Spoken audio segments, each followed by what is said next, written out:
الحمد لله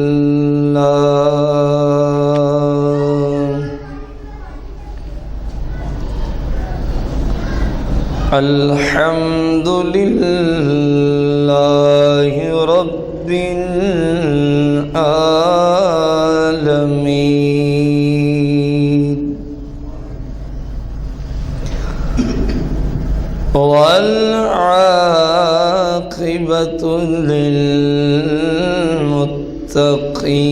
للمتقين والصلاة والسلام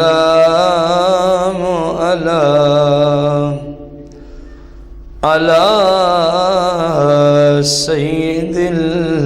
الأنبياء والمرسلين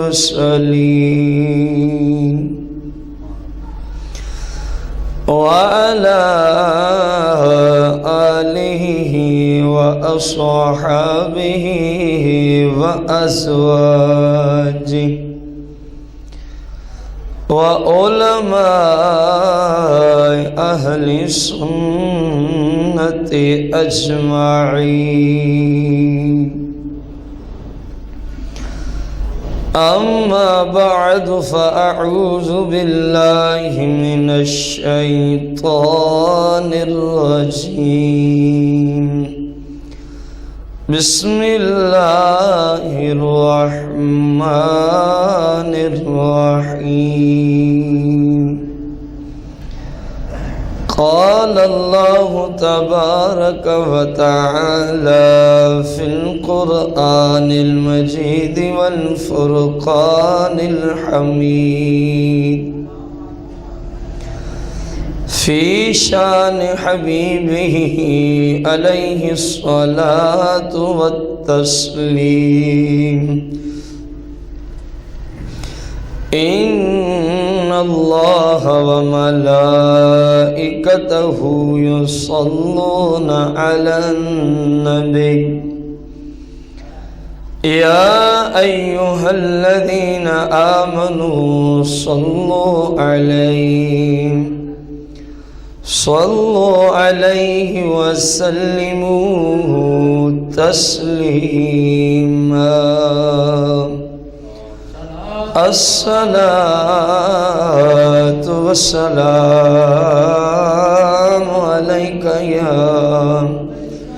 يا سيدي يا رسول الله الصلاة والسلام عليك يا سيدي يا حبيب الله الصلاة والسلام عليك يا سيدي يا شفيع المذنبين الصلاة والسلام عليك يا سيدي يا رحمة للعالمين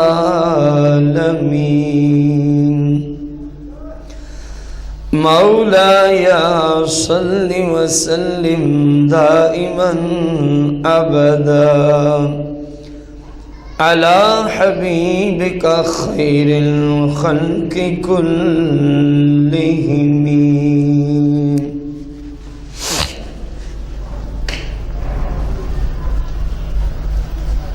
حمد و صلاۃ کے بعد احباب جی وقار ہمارے آج کے جمعۃ المبارک کے خطبے کا جو موضوع ہے نہایت ہی اہم ترین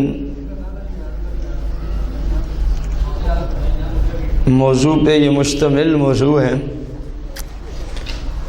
جس کا عنوان ہے کردار یزید واقعہ حرہ کی روشنی میں۔ اور ہم نے کوشش کی ہے کہ جو آج بعض لوگ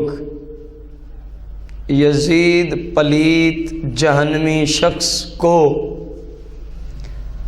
اپنا لیڈر، رہنما اور اللہ معاف فرمائے امیر المومنین یا خلیفۃ المسلمین کہتے ہیں،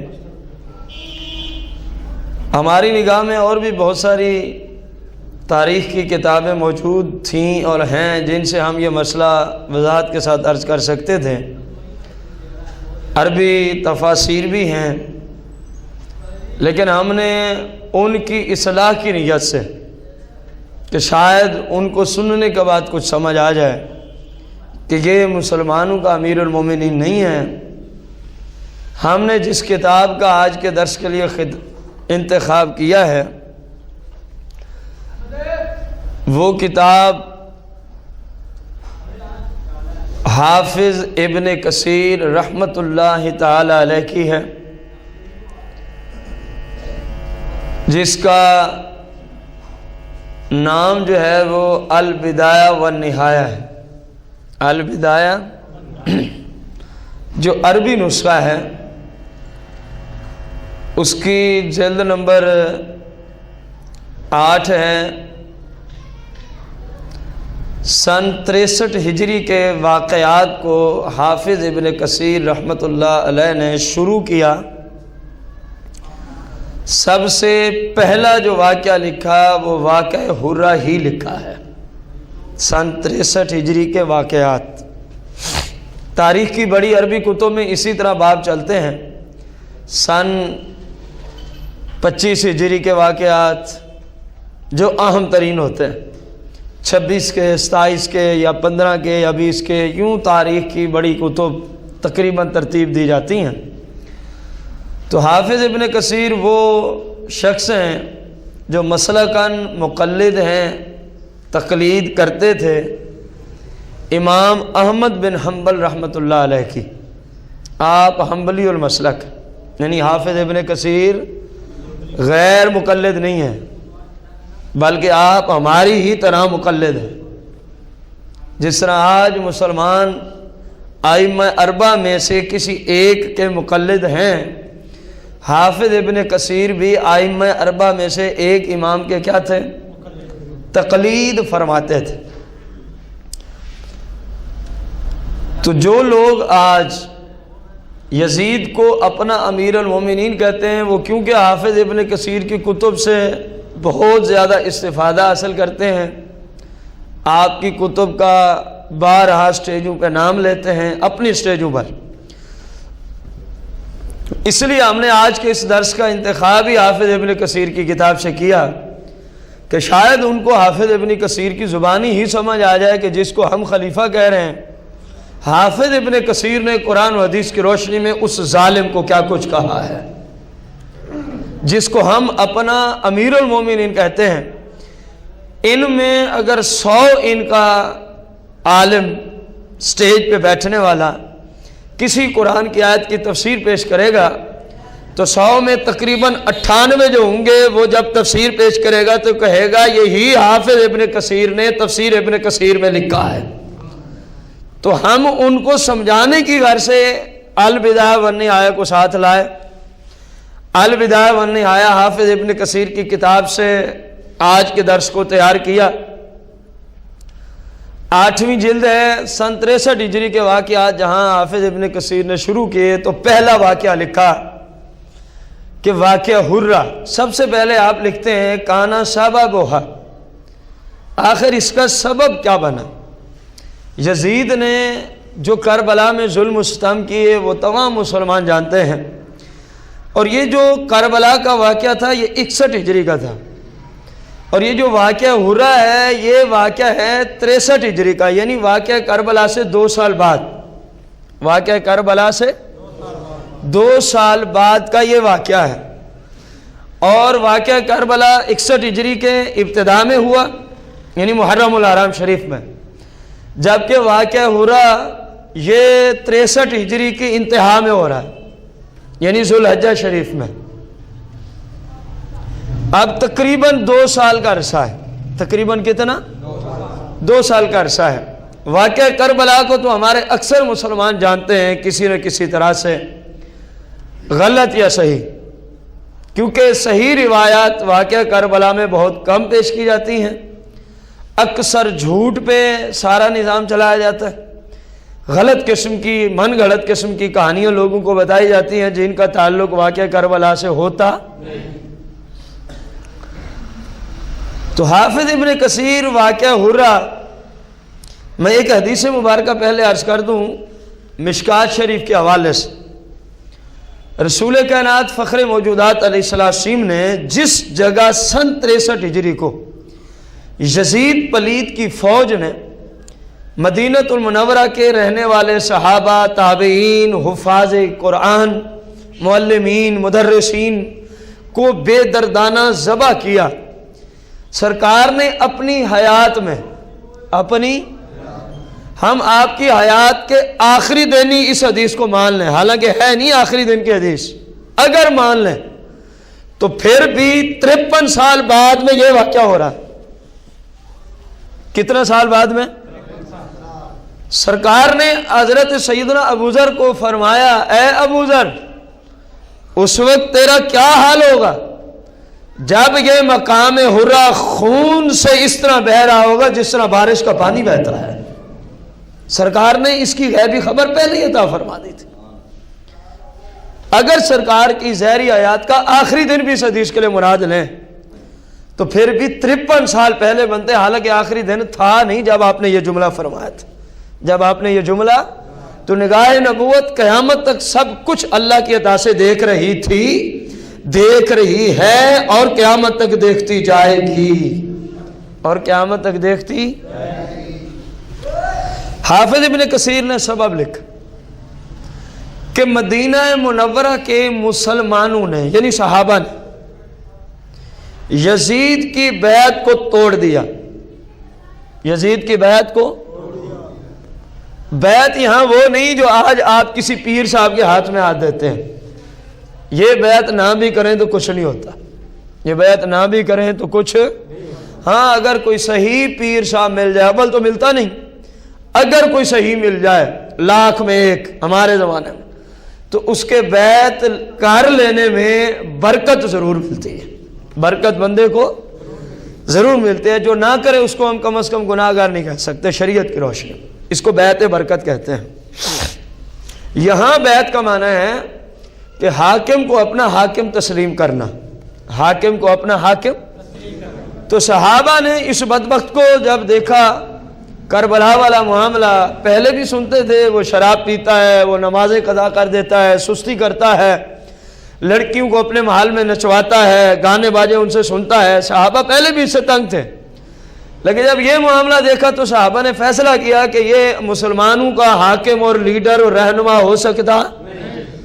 اسی بات کو ہی دیکھ لیں، حافظ ابن کثیر لکھ رہا ہے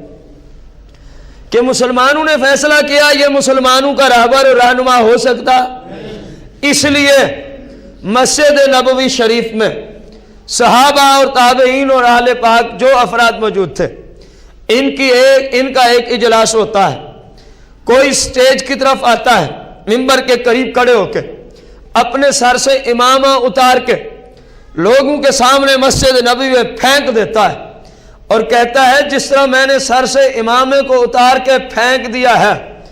سن لو میں نے اسی طرح یزید کو اپنے آپ سے دور پھینک دیا ہے، یہ ہمارا حاکم نہیں ہو سکتا، یہ ہمارا حاکم۔ بعض افراد اٹھے، انہوں نے کہا جس طرح بندہ اپنے پاؤں سے جوتی کو اتار کے پھینک دیتا ہے، ہم نے اسی طرح اس بدبخت کو، ہم اس کو اپنا حاکم نہیں مانتے، ہم نے اس کو اسی طرح پھینک دیا ہے گویا کہ جس طرح پاؤں سے جوتی کو۔ حافظ ابن کثیر لکھتے ہیں حتی اجتماع شیء کثیر من الاماء والنعال هناك، کہتے ہیں جب یہ نظام چلا صحابہ باری باری اٹھتے آئے، یہی اعلان کرتے ہیں کہ ایسا ظالم مسلمانوں کا رہبر ہو سکتا، مسلمانوں کا خلیفہ ہو سکتا، مسلمانوں کا لیڈر ہو سکتا۔ تو صحابہ نے، حافظ ابن کثیر لکھ رہا ہے وہابیو گھر جا کے پڑھنا اس کو، جسے آج تم اپنا ابا، اپنا امیر المومنین، خلیفۃ المسلمین کہتے ہو۔ حافظ ابن کثیر لکھتا ہے حتی اجتماع شیء کثیر من الامائم، حتیٰ کہ مسجد نبوی شریف میں اماموں کا ایک ڈھیر لگ گیا، جو لوگوں نے سر سے اتار کے پھینک کے پریکٹیکلی لوگوں کو سمجھایا کہ یہ ظالم ہمارا حاکم ہو سکتا، ہم اب اس کو اپنا امیر مانتے کیونکہ یہ ظالم ہے، یہ فاسق ہے، یہ فاجر ہے، یہ قاتل ہے، یہ جہنمی ہے، اس لیے ہم ایسے شخص کو اپنا امیر مانتے۔ یہ فیصلہ کن لوگوں نے کیا؟ اونچی بولے۔ قرآن کیا کہہ رہا ہے؟ تم اپنے عقائد صحابہ کی طرح کر لو، فقد اہتدوا، اللہ فرما رہے ہدایت یافتہ ہو جاؤ گے۔ یہ رب کا قرآن ہے، اللہ فرما رہے کیا ہو جاؤ گے؟ اگر تم ہماری نہ مانتے، اور تم نے ماننی بھی نہیں تھی، اس لیے ہم نے حافظ ابن کثیر کو سامنے رکھا، البدایہ والنہایہ ہمارے سامنے ہے، پوری کائنات کی وہابیت کو ہم عرض کریں گے، اپیل کریں گے، اپنے اس گندے مذہب اور عقیدے سے توبہ کر لو، ورنہ پھر اپنے لائبریریوں میں جاؤ، اپنے مفتیوں کے پاس جاؤ، ان سے پوچھو ہم نے اس طرح جملے سنے ہیں، اور جملے اس کی کتاب سے سنے ہیں جو ہر وقت وہابیوں کو سٹیج پہ جن کا نام لیا جاتا ہے، حافظ ابن کثیر، حافظ ابن کثیر نے لکھا ہے۔ اب جس بدبخت کو امیر ماننے سے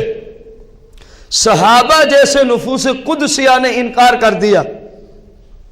جس کو اپنا رہبر و رہنما ماننے سے، خلیفۃ المسلمین ماننے سے صحابہ نے کیا کر دیا؟ انکار کر دیا۔ امام حسین کو تو تم مانتے نہیں ہو کہ ہم ان کو آپ کے سامنے رکھیں، صحابہ کو تو تم مانتے ہو نا، جھوٹے سچے بھلے جس طرح بھی مانتے ہو۔ اگر واقعی صحابہ کی محبت ہے تو صحابہ نے کہا یہ ہمارا امیر المومنین، اور لکھا ہے حافظ ابن کثیر نے، لکھا ہے حافظ ابن، 8ویں جلد ہے البدایہ والنہایہ کی صفحہ 307 پر، صفحہ 300، مکتبہ رشیدیہ کوئٹہ سے یہ کتاب چھپی ہے، عربی جو آپ کا البدایہ والنہایہ اس کی بات کر رہے ہیں۔ تو جب اس بدبخت کو پتہ چلا، جب اس بدبخت کو کہ صحابہ نے تو میری بیعت کو جناب اس قدر میری بے عزتی کی ہے، یہ کسی کی بے عزتی ہے نا، کوئی کہے میں نے اس طرح اس کی حکمرانیت کو پھینک دیا جس طرح اپنے پاؤں سے میں نے جوتے کو پھینک دیا، کوئی کہے اس طرح پھینک دیا جس طرح میں نے سر سے اپنے امام کو، ابھی پیچھے حافظ ابن کثیر کی زبانی عرض کیا، جب اس کو پتہ چلا یہ آگ بگولا ہو گئے۔ جس نے نواسہ رسول کو نہ چھوڑا وہ صحابہ کو کب چھوڑے گا؟ یہ ہے اس کی اصل وجہ۔ یہ ظالم چاہتا تھا کہ بس میری حکمرانی اور بس میں ہی یہاں رہوں، جو بھی میرے ان تمام گندے کاموں کے خلاف زبان اٹھائے گا، آواز بلند کرے گا، ہاتھ بلند کرے گا، میں اس کی زبان کاٹ دوں گا، میں اس کے ہاتھ کاٹ دوں گا، میں اس کو قتل کرا دوں گا۔ یہ حافظ ابن کثیر کے جملے البدایہ والنہایہ میں ہیں۔ حافظ ابن کثیر لکھتے ہیں اس ظالم نے سوچا تھا شاید میں جس طرح ظلم و ستم کروں گا میری پکڑ نہیں ہوگی۔ وہابیوں، حافظ ابن کثیر لکھتا ہے، ابن کثیر البدایہ والنہایہ میں، کہ اس نے سوچا تھا کہ میں جس طرح مرضی ظلم کروں گا میری پکڑ، اس نے سوچا تھا جو ظلم کے خلاف اٹھنے والے لوگ ہیں ان کو قتل کرا دوں گا تو میں عیش و عشرت کے ساتھ حکمرانی کرتا رہوں گا۔ حافظ ابن کثیر لکھتا ہے اس کے اس ظلم کو رب نے چلنے نہ دیا۔ یہ حافظ ابن کثیر کے جملے، اللہ نے اس ظالم کو پکڑ لیا۔ یہ حافظ ابن کثیر کے جملے، اللہ نے اس ظالم سے مراد کون لے رہے ہیں حافظ صاحب؟ یزید کو، اس ظالم کو پکڑ لیا اور اس کو مہلت نہ دی، اور اس ظالم کو مہلت نہ دی۔ میرے بھائی، واقعہ حرہ کے صرف 3.5 یا 4.25 مہینے کے بعد یہ پلیت جہنم کو خود بخود رسید ہو گیا۔ اللہ نے اس کو مہلت نہ دی۔ حافظ ابن کثیر لکھتا ہے اس نے کیا کیا؟